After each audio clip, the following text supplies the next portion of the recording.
In 2023, about 20 out of every 10,000 people in the U.S. were experiencing homelessness.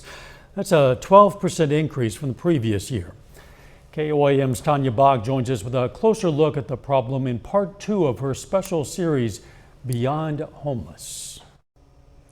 Not only is homelessness on the rise, but America is also experiencing a housing shortage. According to Freddie Mac, the country is short about 3.8 million homes, both for rent and for sale. But before housing even becomes an option, you first need to have the desire to get off the streets.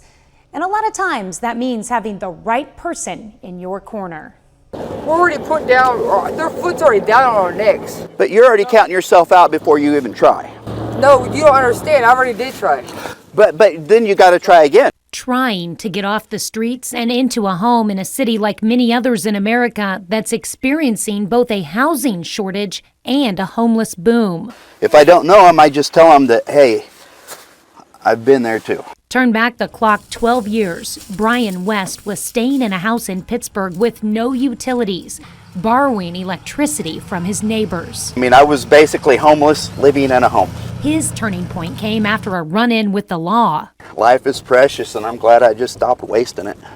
Today, West spends his free time cruising around, helping others find the right path.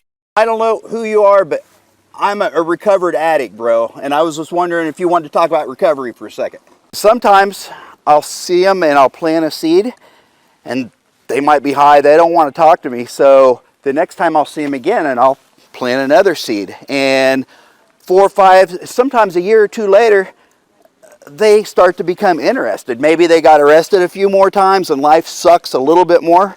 So they're like, recovery, how do I do this? And I'll get them on the phone, and I will call up Crowder County Mental Health, and I'll set them up an assessment. And that's exactly how we met Jason Rakestraw, who now has a home and has been clean for a year and a half. When I was down and out, and he knew that, like, I'm gonna fix you. It might not be today, but I'm gonna fix you. But I couldn't buy my child nothing for Christmas. This man came out of his pocket and bought my child Christmas. So, you know, it's just a passion that he has for the addicts. You know, it's amazing.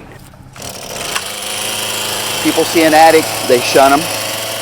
Not me, because I've been there. And I mean, the longer they go without people trying to show them a little bit of compassion, the longer they're going to stay out there. And before you know it, jails, institutions, or death. West said he plans to continue sharing his compassion. What's up, man? I'm Nick.